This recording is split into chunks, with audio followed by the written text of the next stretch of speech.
at 2 p.m. Eastern time. So mark your calendars anytime you want to hear conversations like these. We're live every Friday. So excited to have everyone here today that's joining us. And we're streaming here live today on a few different platforms. We're streaming on LinkedIn, YouTube, Twitter, and here on Crowdcast is where we're actually broadcasting from. So if you're watching on any of those platforms, I encourage you to ask questions along the way. Any comments you have, we'll get to those questions here throughout. I'm gonna start off with a few questions, but we encourage the audience to ask questions as we go. That's where the real interaction, the interesting stuff comes up. So I'm excited for today's guest. It's one of my favorite clients and individuals that I've worked with in my career, to be honest. And I really enjoy every time I talk to him, I learn something new. And he's always got a lot of really good nuggets of lessons learned, and not just in the transformation that he's going through right now, but in his career. And Dan Krug is here with us today from Nucor Steel. So Dan, thanks for being here. Thanks for having me. Looking forward to this. Yeah, likewise. You're always a big hit when we have you at any event. So I always appreciate your time. You're very busy. You guys have a lot going on being the industry that you're in, which I want to get to here in a second. So I know you're very busy. Your organization's very busy, given that you produce steel, and that's in high demand, I hear, right now. That's correct. Correct. Demand is good for steel right now. Yeah. So as we're getting settled, before I ask Dan to introduce himself, if you don't mind, I'm keeping an eye on the different streams here. So if you see me looking around, I'm looking at different devices that have the multiple streams up, and we're going to have questions here, or I'm going to encourage the audience here to ask questions. But in the meantime, if you don't mind just putting in the chat box where you're dialing in from or where you're joining us from here today, I'd love to hear, just to get a sense from where the audience is. So if you don't mind doing that, that'll help us just understand the audience a little bit better as we're getting settled and getting introduced. So while the audience is doing that, Dan, maybe just tell us a little bit, if you don't mind, maybe to start, just tell us a little bit about Nucor Steel, and then I'll ask you a little bit more about your role, just for people that may not know who Nucor is. Sure. Yeah. Nucor is the largest producer of steel and steel products in North America. So any end market that steel would go into, our steel finds its way into. We're very diversified. So whether it's a car, a bridge, a building, furniture, hot water heater, an appliance, if it's an end market that consumes steel, we're likely in it. One of the other things that we always like to mention when we talk about ourselves is that we're North America's largest recycler as well. So oftentimes when people think of the steel industry, they think of big blast furnaces and miles and miles of rolling mills, and that's not us. We run electric arc furnaces, which about 80% of the material that we melt is recycled steel. And we recycle over 20 million tons of steel each year that would otherwise likely go into a landfill. So given the world of sustainability that we live in, we're particularly proud of that. We've been making steel since 1969, and have had a long history as a company of not laying off teammates, paying for performance. We like to think of ourselves as a small company that just has a lot of places to it. And our culture is really, really important to us. We're a flat organization where we would hope every teammate shows up every day feeling like they have an opportunity to make a difference and change how the company operates. So I personally feel real fortunate to be a team member with this company. It's a great place to be.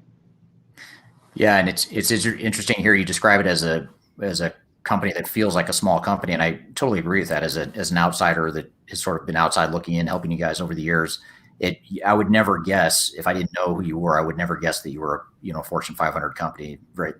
America's largest steel producer, one of the U.S.'s biggest companies. It just doesn't have that feel. Not that you don't have a good scalability and that sort of thing, but just the culture, I think, is a big part of it. Right. It has a very customer centric and small team feel to it, which is very unique, I think, for a company your size. Yeah. So it has a lot to do with the small towns that we're in. We feel like a small town company, probably. Yeah, and you have a way of retaining that feel when you acquire companies too, which we'll come back to that point here too. So what is your role at Nucor? Maybe start off with how you started your journey, Nucor, and where you're at now. Okay, so I joined the company almost 20 years ago, and I was my history before Nucor was in operations and human resources, and Nucor hired me into an HR role, and I became the general manager of human resources. In 2016, my career path changed considerably, and I became the general manager of digital innovation. We are a very decentralized company, so that role really had a lot to do with leveraging a data platform to build BI and digital experiences for our customers. So I was in that role for a few years, and then consumed the overall IT function for the organization, which was really surprising to me since I did not have a technology background. But has been just a fantastic experience. I've learned so much, and it's just been a great journey. And then last year, under our new CEO, I assumed, in addition to my IT responsibilities, responsibility for talent management across the company as well. So I've got both the technology and the talent side, which is, you and I have talked a lot about, Eric. If you're engaged in technology and you're not engaged in people, it's not going to go very well. So it's an interesting combination to work across those functions in our company. And it's been a great combination, a lot of fun, more synergies than what people might think. Mm-hmm. Yeah, and you have such a unique background that's really well suited for that role. And I think a lot of people could learn from that, or a lot of organizations could learn from that. And the fact that you came in whatever it was, 2016, I think you said, and didn't have a bunch of IT background. I remember at the time you saying, I know very little to nothing about technology, and you were the first to admit that. And I think that actually worked to your advantage, because you didn't get sucked into some of the techno speak and the common traps that a lot of tech focused people will fall into. You were thinking of it more from a operations and a people perspective first, and then technology was just sort of something that was along for the ride that you had to learn about along the way, which I think is a really important nuance that has made you successful in this role. Well, it didn't feel helpful at the time. It would have felt better to know more at the time, but in retrospect, I do think it was probably helpful. When you're new in a role like that, and people know that you're inexperienced, you do get to ask a lot more questions, I think, and you can ask dumber questions. And I got to ask a lot of questions about what people inside the company needed, and I asked a lot of very simple questions to our customers too. And I think a lot of those questions I asked, people were like, "Wow, I can't believe he's asking such a simple question." But in some cases, those simple questions were really helpful for us to think through things differently. So it was good, but it was uncomfortable. It was definitely uncomfortable. Yeah, absolutely. Well, I want to ask you a couple questions here in a second, but in the meantime, just to give you a sense of where people are joining from, they're really all over the place. We've got someone from the UK, Minnesota, Texas, Los Angeles, California. I know we've got someone from Spain here on Crowdcast. And so far on YouTube, I'm not getting a read over there on YouTube, but we've got a global audience here right now. So appreciate everyone that's joining. And feel free to chat a question at any point along the way. I'm going to keep an eye on those, and it won't interrupt us at all. And I'll sort of moderate and fire away with questions here for Dan as you guys pop them into the chat boxes here. But in the meantime, I have a few I wanted to start with just to set the context and get a feel for transformation at Nucor. And I want to focus quite a bit of time talking about the current journey you're going through, the 7-year journey you're going through now that we'll talk about. But even before that, maybe just to preface that, I think if we back up and just look at Nucor as an organization, I don't know if a lot of people know this about Nucor, but Nucor is a well-studied organization as it relates to innovation, disruption, particularly in the steel, and not just in the steel industry, but just in general, how to build a business that can be disruptive and innovative. And maybe could you talk a little bit about the whole, how Nucor really burst onto the scene in was it the 80s when the whole mini mill concept you guys disrupted the U.S. steel market with the mini mill concept. Maybe talk about that. And I think that leads us into this history of transformation and disruption and innovation that you guys have always had. But maybe start there if you don't mind. Just give us a little bit of history. Sure. Sure. Yeah, happy to. So it actually goes back to the 60s. We had a brand new CEO in the late 60s, and the company was a conglomerate at that time, and it was not a profitable conglomerate. And he stripped away all the pieces of the company except a steel joist plant in Florence, South Carolina. And if you don't know what a joist is, if you walk into Home Depot or Walmart and look up and you see the zigzag thing that holds the roof up, that's a joist made out of steel. And he got frustrated that he couldn't get a reliable supply of steel from the big integrated steel makers like US Steel and Bethlehem.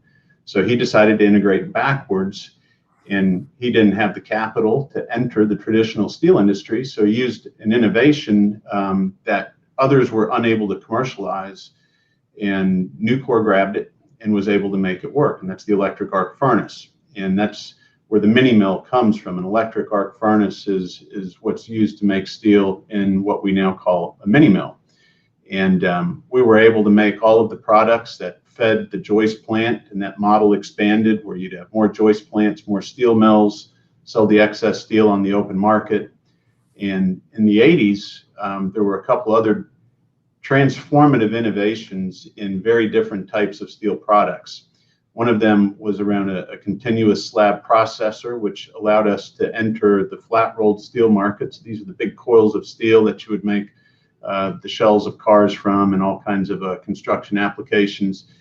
That really allowed us to begin taking a lot of market share from the big integrateds. And we also levered a new technology that others were unable to use in making wide flange beams for construction. So at that point in the 80s, those innovations really launched us into a different category of steel production. And by the time we were in the early 2000s, we had surpassed all of our rivals to become the largest steel company in North America. Wow. Yeah. And it's, I forgot what the name of the book was. There's a book I read when I first heard of Nucor.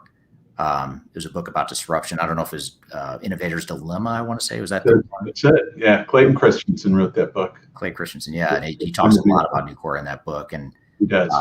Even when I was getting my master's, I remember studying Nucor. So it's fascinating to now be working with you guys over the years and seeing how you've continued that history of innovation, disruption, challenging the status quo, that sort of thing. So maybe fast forward to the journey you're in the midst of right now, and maybe give us a little bit of context of what is this current digital transformation that you're on, and what triggered it, and what are the major components of that? Sure. And you're using the word transformation, Eric, and that's a word that we used to use. We don't use it so much anymore, especially when it comes to digital. And the reason is when you look at what's happening to our overall business is changing. The story that I just articulated about our history, those innovations allowed our organization to have tremendous cost advantages in the marketplace. Those cost advantages led us to build an organizational structure that was really based on a very decentralized regional model, where mills ran very, very decentralized. They had their own market carved out. And probably before 2000, those mills, if the cord was severed between that mill and Charlotte, North Carolina, they could keep running just fine. And as we got bigger and more sophisticated and began to make more sophisticated products, we became a bigger component of the steel supply chain. We began to have overlapping regions, multiple products going to the same customer, far more complex products that required a much more sophisticated approach with our customers as well. And by the time you got to 2005, 6, 7, 8, our customers were really demanding something different from us. They didn't want to work with a collection of autonomous mills. They wanted to work with a steel producer that was strategic in how we would engage them. They wanted a supply chain partner. And we didn't have a history in that. We didn't really know how to do that. So we began down a journey to really begin transforming ourselves commercially. How is it that we engage in the supply chain in a more strategic way to provide solutions rather than just commodity products? We have a more diverse offering of steel than any other producer in North America. And we also make steel products that go into construction applications that allow for solutions different than what anyone else can provide. So if you're going to take advantage of all of those synergies across your business, you got to integrate in some way. You got to create the connections to take advantage of that diversified product offering. The other thing we did is we vertically integrated. We vertically integrated both upstream and downstream raw materials, and we went deeper into downstream products like tube and grew our metal buildings business, things like that. So as the business was transforming, it became obvious that we needed a different set of information inside of the company to make decisions. Vertical integration always sounds good. It's hard. And having good information to make better decisions throughout those vertical chains matters. And as our relationships with our customers became more sophisticated, the things they were asking for from us changed and evolved. So when it comes to digital IT, business systems, ERPs, the strategy there really ended up following what the market was asking from us and what our transformation as an organization set up for us to really be able to do with our customers and in the marketplace. So we really talk about our transformation as being more of a business transformation. Digital and IT follows that. And we see it as a supporting mechanism, one of many mechanisms to actually enable the business intelligence we need inside, or to enable the customer experience that we're trying to create with our customers. Those are the drivers. Technology enables it. So it's really been a unifier in some cases of a broader strategy. Right. Yeah, it's funny you mentioned that you don't really use the word digital transformation, and you mentioned the culture. You have a unique culture, you have a strong culture, and I've learned the hard way over the years working with you guys. There's certain words that you guys just don't like. Consultants is one of them. Organizational change management, the term, not the concept, but the term right. Change management you guys don't like. Centralization. I think I used that word once in a meeting, and I got an instant vibe off of that, I'm sure. Yeah, nails on a chalkboard. Do not say the word centralization here. No, that's one we don't use too much. But I think it's interesting because one of the challenges that you see with a lot of organizations that we do not see with Nucor is that a lot of companies don't have a clear vision of what they want to be when they grow up. Whereas you guys, for better or for worse, whether you like it or not, you guys have a very clear vision of who you are and what you're trying to be, where the warts are, what your strengths are. And I haven't really seen that level of alignment and focus from many companies over the years. And I think that's something that has served you well, not just in this journey, but just as a company overall. Would you agree with that? Or does that make it more challenging at times? Or what are your thoughts?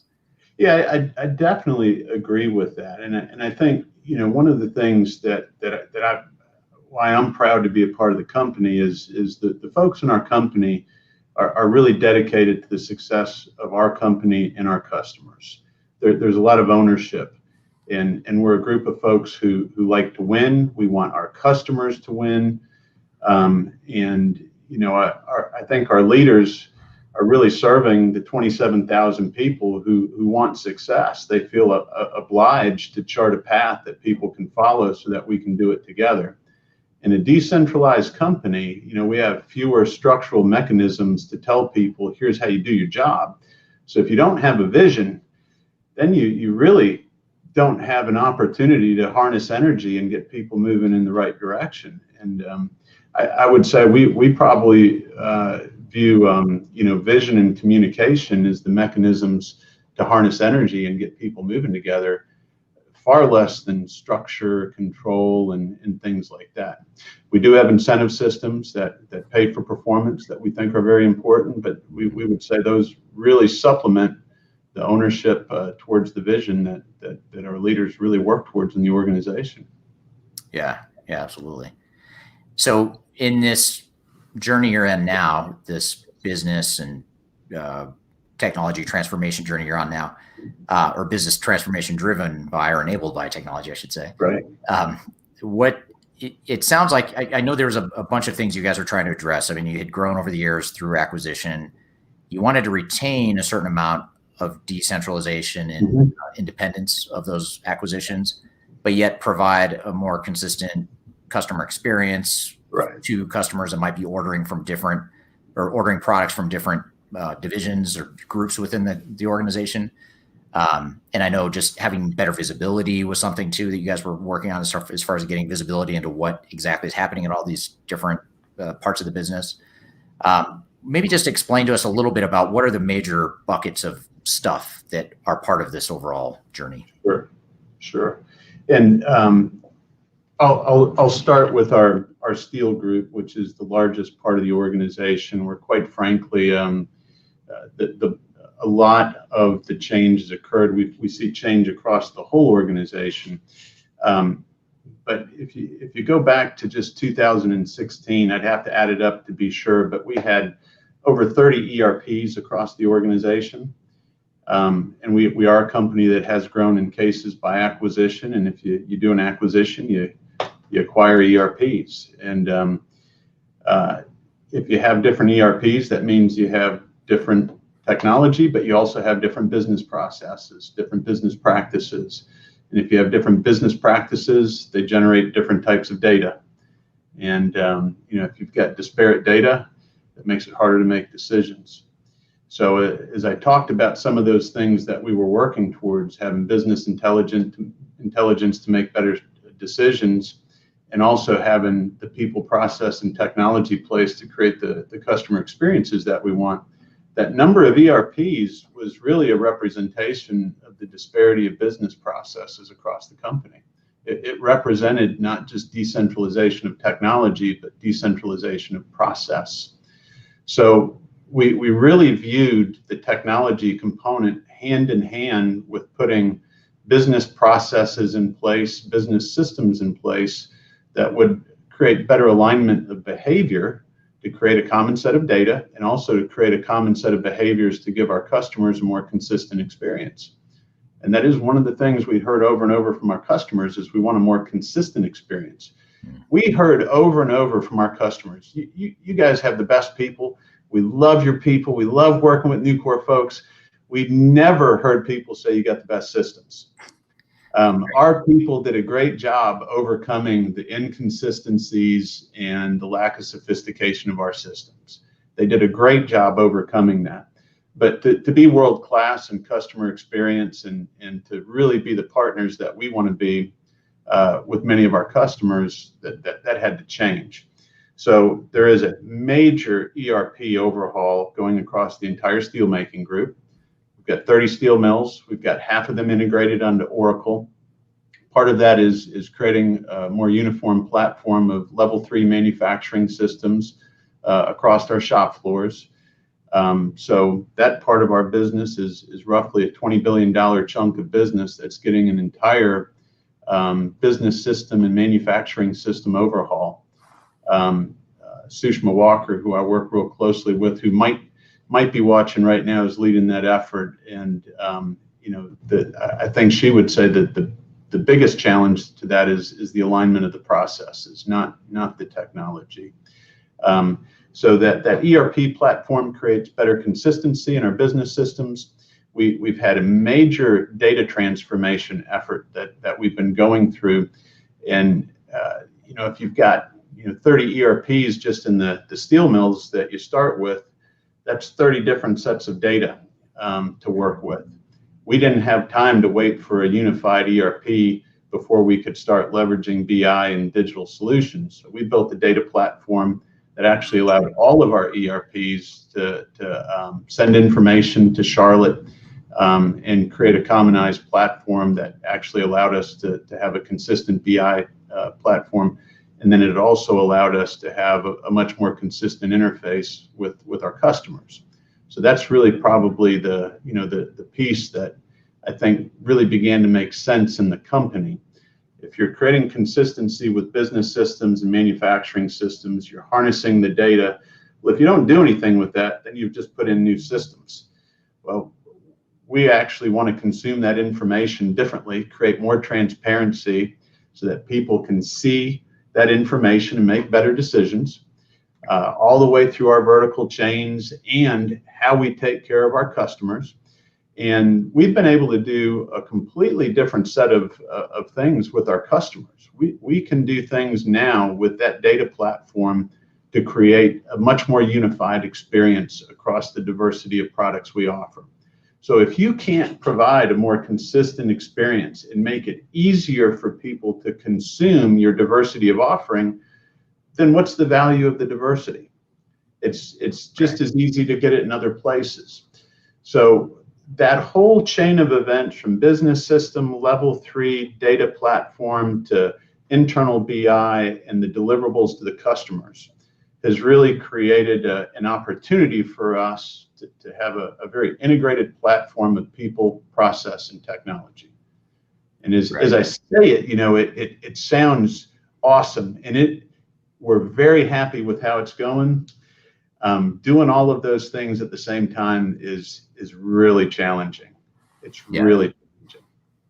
Especially at a time where, we were talking right before we started filming this, that demand for steel right now is through the roof. So your operations now in parallel are taking off and blowing up and, testing your capacity and all that good stuff. And at the same time, you're trying to continue this journey. Has this project or this overall stream of the business and technology journey, has that been disrupted at all by the fact that your business is taking off again?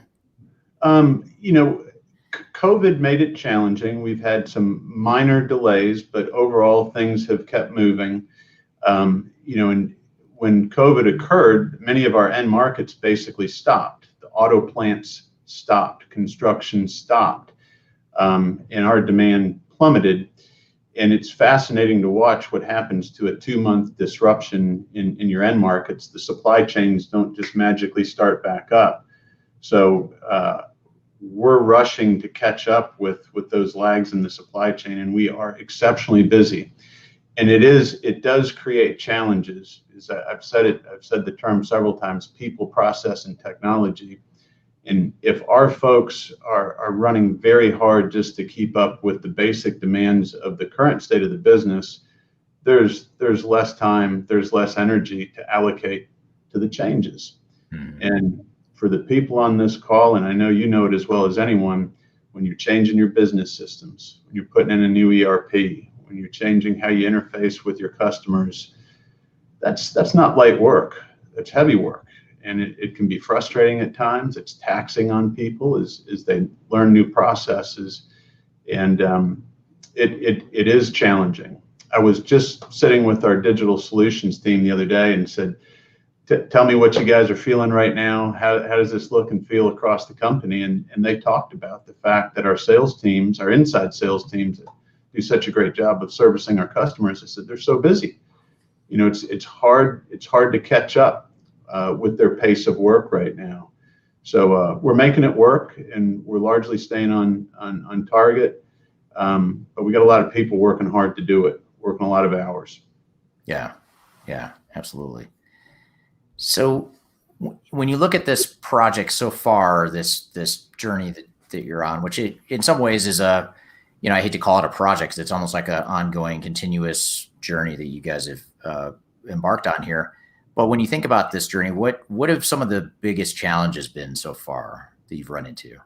Yeah, well, I think you kind of hit on it earlier, Eric. For us in our culture, the idea that people are owners of their jobs, they take personal responsibility for their work and the output of their work. And, I feel really lucky and blessed to work in this company. Our biggest challenge is oftentimes people are fighting for ownership. Don't take that from me. That's mine. I want to make that work. That's my team's responsibility. So when you're putting in these new systems and these new processes, there's many occasions where someone's level of ownership of that process is diminished. A single plant ERP that's been homegrown, that local IT team can pull all the levers and push all the buttons to make as many custom configurations, changes, systems changes that they want to make. They can customize it. The sales team whether it's a level 3 system, an operator comes down and says, I want this tweak, I want this change, they can make it. Well, when you're putting a more unified ERP across a set of businesses to get those economies of scale and those synergies, it's not that simple. And I think that's the biggest challenge for us. How do we help, or how do we move this forward in a way that optimizes ownership of a broader system, to where people feel as engaged as they always have in the organization, that they can show up and make a difference. And I think the way we've gone at that is continuous education and communication around the vision and what we're working to accomplish around it. And that's helpful. It's not a perfect silver bullet, because if you show up and you work a 10, 11, 12-hour day and you're working long hours because you're changing what you do and you may not have as much control over it, you might be bought into the vision. It's still frustrating. Mm-hmm. And that we care about that, and we worry about that, and we talk about that, and that's a constant balance and challenge that we deal with every day, regardless of the part of that chain: ERP, level 3, data, BI, digital solutions for our customers. Every part of that chain, we feel that. Yeah, absolutely. Well, I'm going to come to some other questions I have for you here in a second, but in the meantime, a couple of comments and questions that have come from the audience here on the different streams we have. Over on, starting here on Crowdcast, just a couple comments from Sam Graham. Thanks for joining again today, Sam. His comment is, great to hear the computer systems are about people and not technology. So I think it's, you're one of the few people that I haven't had to prompt or convince that is the case. You believe that. You might believe that even more than I do, just based on your background and your experience right now. Oh, I think that's something that we've always believed, and we believe it more today with what we've gone through. And the thing that I see is if people want to make technology work, they'll figure out how to make it work. If they don't want to make it work, or they're not interested in it, it's not going to work very well. Yeah. So, attaching that technology to an outcome that matters to the organization and the people doing it really seems to matter a lot. Yeah. Yeah, absolutely. Let's see. So here's a question from Roy over on LinkedIn. And his comment is that his organization is about enabling digital transformation at scale, even for small and mid-sized companies. The challenge today is the cost of adoption. It's too difficult for most to cross the chasm. What percentage of your projects fail to succeed to scale across your enterprise? Mm-hmm. So are there, I guess, just thinking about scale, maybe that's an interesting thread, given that the comment we had earlier, the discussion we had earlier about how you're this big, massive company, but you don't act like one in some ways, and you try to act like, a decentralized company, for lack of a better word. Do you have trouble scaling some of these efforts and some of these projects, given that sort of, in some ways, that's a competing priority there? So how do you guys handle scale versus that decentralization? Well, we do. And fortunately, I can say that on the ERP front, we've not experienced failures. When we've decided to put in an ERP and take it live, we've done that, and we've been able to do that without disrupting our business. So in that case, we've largely been able to do what we initially set out to do. Where I've seen us have some failures and have to learn from them is really on the data platform, how quickly we can harness data and how quickly we can use it. The BI side of it, to me, has been also very challenging. A need may pop up in the organization to say, well, we want this type of information to create this type of visibility. Okay, well, you don't snap your fingers and get that instantly. The question becomes, where do you stand that up? Do you stand that up across the enterprise, so that it's uniform for everyone to see in a common way. And if you do that, that's likely going to slow you down. That's more data you got to put under control, and that's more data that you have to stand up in a BI platform. And whether it's BI or whether it's trying to harness buckets of data for our customers, there are times where we have misjudged at what level of the organization we should be doing that at. I think initially our initial BI efforts were probably overly ambitious. We tried to scale too broad, too fast, and we were too slow. What we stood up was spectacular, and the organization loved it. But when you give somebody something they like, they want more of it. And we're learning from that now and recognizing that we can deploy things in smaller instances at different levels of the organization more quickly. And we don't have the full answer on that. That's another thing that we're debating on a daily basis. Where does that sit? Who should own that? How much consistency do we need? How fast does that need to iterate and change? And I was talking to someone the other day, and they said the challenge with BI and data is you're always a step behind. It doesn't seem like you can ever really meet the demands that you face. And I think in some regards that's true. Being as close to it as you can be matters. So that's where I think, and from a customer standpoint, we've got thousands of customers, and how do you sort through what's needed, what's wanted, where there's most value with your partners?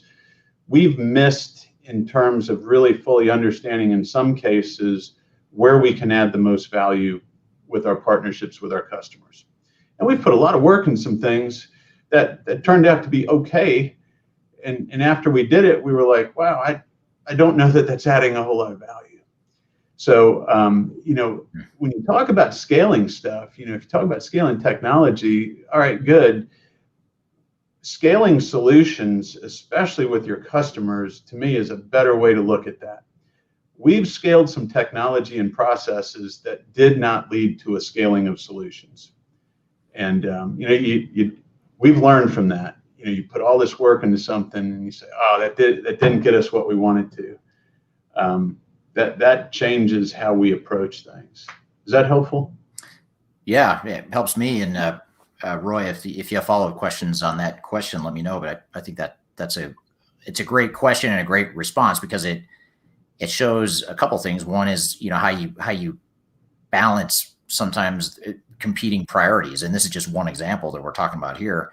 But you also bring up a good point, which is that there is no one-size-fits-all answer, even within the same organization. We always say that to our clients, like, hey, what worked for Nucor isn't necessarily going to work for you over here. You've got to sort of tailor that. But even within Nucor, different work groups, different parts of the organization, different levels are going to have different needs. And, you handle that accordingly. One thing I've noticed about your team in general, I'd say, is that it's a very fascinating phenomena that I don't know if you observe it being part of it, but being outside looking in, I'm always fascinated by how fast you guys are able to, at least those of you at the executive and mid-management levels, are able to go from the strategic way of thinking and just go straight down into the details and then bounce back up to strategic thinking. And you guys do a good job, whereas most organizations are stuck, or a lot of people are stuck on one or the other. They're either too high level or they're too far in the weeds, and they don't know how to pivot or adjust. And you guys seem to know when you need to micromanage and when you need to roll up your sleeves and when you need to back up and look at the strategic aspects of a project, which I find fascinating. Well, I think some of that, Eric, is inherent in our structure. So, as we talked about the history of the company, and I talked about the business, our structure is very, very different. I think I'd have to look. I think we're like 120 on the Fortune 500. That might have moved up or down. I don't remember. But here in Charlotte at our corporate office, we have about 140 people. And there's 27,000 of us around the company. So it's a really, really small corporate office. Yeah, that's really. It is. And we really only have 4 levels of management in the company. You got supervisors, managers, VP GMs, and EVPs. We only have 7 of those and a CEO. It's a very, very lean organization. And it's interesting. Our first CEO or CFO used to hand out this book. It's called Parkinson's Law. You can't even get it digitally.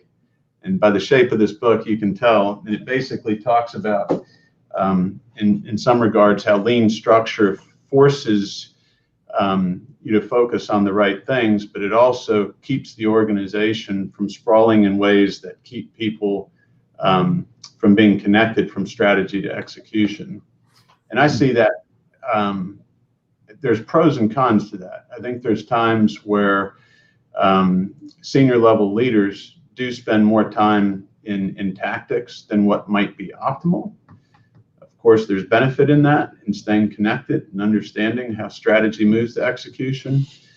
I don't know that we got it balanced perfectly, but I do think our senior leaders stay more closely attached to execution than what you would see in other organizations. Yeah. I get pulled into, if I'm chatting with heads of IT and other companies, the level of granularity that I get pulled into is very different than what they get pulled into. Right. Yeah.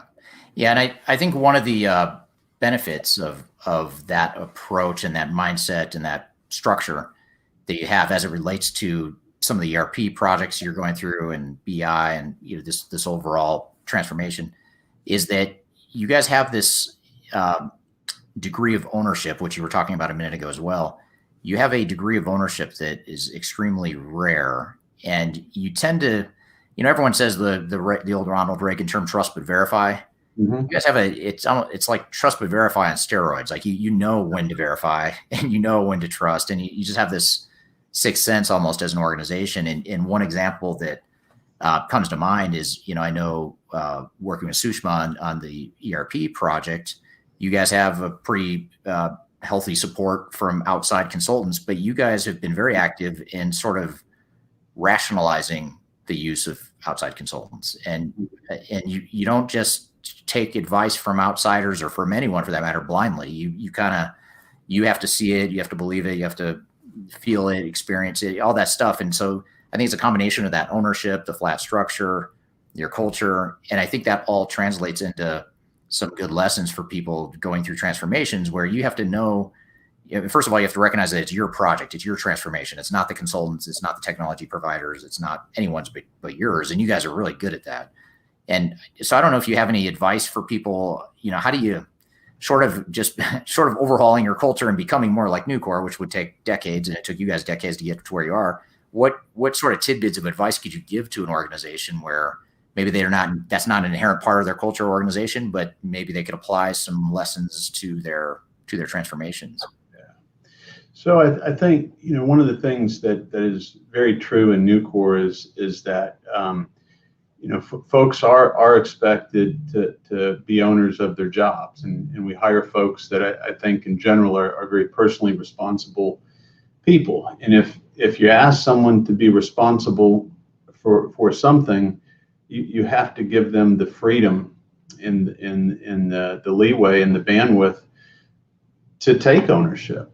And I've worked in other organizations and seen companies that want to hold people accountable, and that person doesn't really have all of the levers and freedom to be fully responsible for the outcome. So I see a question on the screen that Karen wrote. How do you help people deal with the loss of what they've been doing that gives them a sense of their contributions? That's an awesome question. I hope we're doing, we really work at this. We are a results-driven organization. Results matter. And we're making these changes to get better results. And if we help people see that those changes are leading to better results, that matters. A part of that is how we get paid. Every human in this company gets paid for performance. Everyone is on an incentive system, and it's not an individual incentive system, it's based on the team. So you rise and fall with your team. We've talked for years about sharing the gain and sharing the pain. And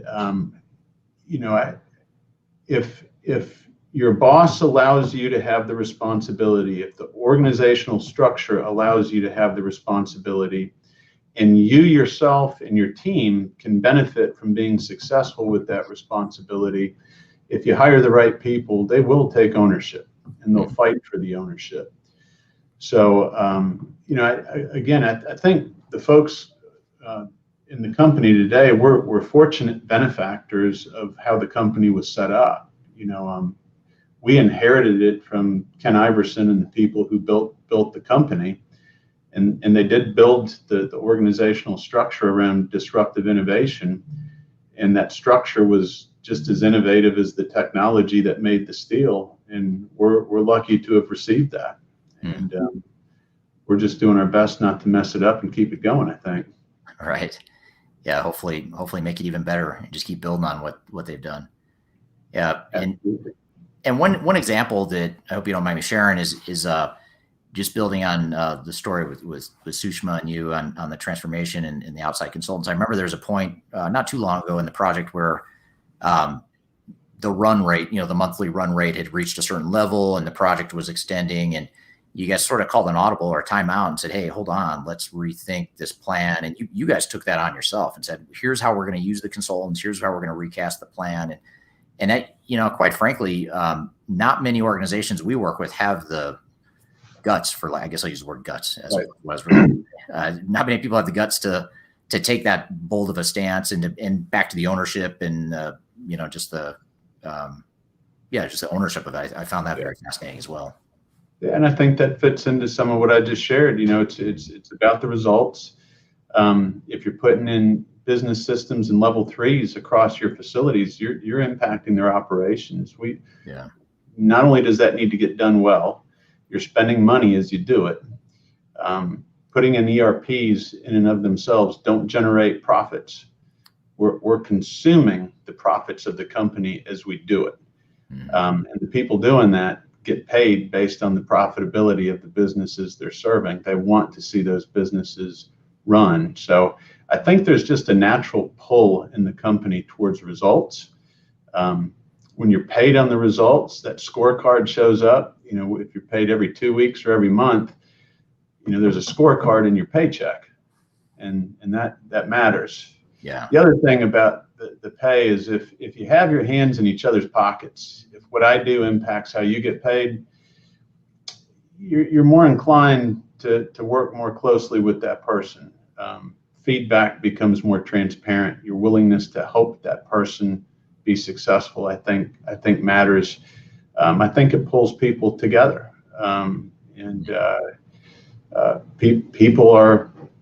folks we hire are competitive. They want to be successful, and they're willing to help each other be successful. Yeah, absolutely. We're getting some questions over here on LinkedIn, so maybe I'll pick a couple of them here.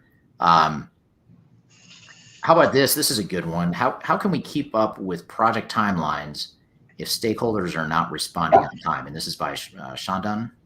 I hope I pronounced that right, over on LinkedIn. So how can we keep up with project timelines if stakeholders aren't responding on time? Do you ever have that issue there at Nucor? We have a very organized project management system. We actually brought in some partners to help us with that. And we do use in all of our IT and digital change efforts, we do use a third-party project manager. And the reason why we use a third party is, if the person running the project owns some portion of it, it's a bit like the fox guard in the hen house. We actually were intentional in that we wanted a nonpartisan, unbiased person who did not have a stake in some part of the deliverable to help us see the project. And we've got some great partners that help us do that. Whether it's ERP, level 3, data, digital, we have the same format and framework for managing projects. They do sit in big portfolios, and we have a natural rhythm for how we examine the project.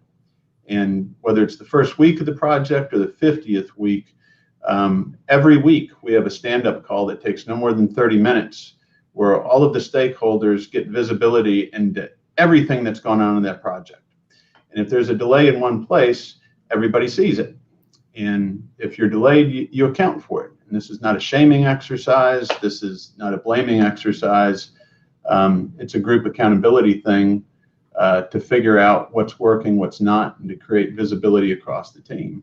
So, I don't see instances in Nucor where people are just not doing their jobs. I see instances where components of projects delay, oftentimes for really good reasons. Sometimes it's confusion, sometimes it's misalignment. But if you look at it on a weekly basis, you can ask the questions and help the team figure it out. So I'm not sure that's a great answer. I would say that the way we deal with that is really through transparency and frequency. We're frequently digging into the depths of every project, and it's expected everyone participates in that. And we really do have a good spirit around it. It's not coming together to point fingers. It's about the team operating together. Yeah. It's a great point. Yeah, and I think it's probably a little bit hard for you to answer because you've set up or the organization is set up to mitigate that risk that the author of that question is asking there. Mm-hmm. So here's a question from Sam Graham over on Crowdcast here. He said that given that Nucor doesn't like consultants, why did they choose to work with Third Stage? And wow, that's a loaded question, but maybe just to broaden a little bit, make it a little less commercial or less of a sales pitch for Third Stage. How do you guys, just in general, because you are, I think you would agree with this, you're fairly picky about the types of partners you work with and people outside of Nucor that are going to advise you. How do you balance that? How do you recognize the need for outside help? How do you find the right fit for a culture that's that strong that really doesn't like consultants? How do you balance that? I think to say we don't like consultants might be a little strong. Yeah, that's a generalization, of course. We are really picky, and we're really picky because we have a very strong culture. Our organizational structure and the way our business runs is, we think, fairly different from other companies. So one of the things that is just immediately off-putting to us is when somebody says, I've worked with many companies like yours, and their pitch is, I understand your problem, I can solve it. And whether you're a consultant approaching us or whether you're a Nucor person approaching another Nucor person, we would much prefer someone ask questions and understand the situation, even if they understand it. If you don't ask questions, you're not sending the right message to the person you're dealing with. So I see a lot of consultants who don't approach the clients in a learning fashion.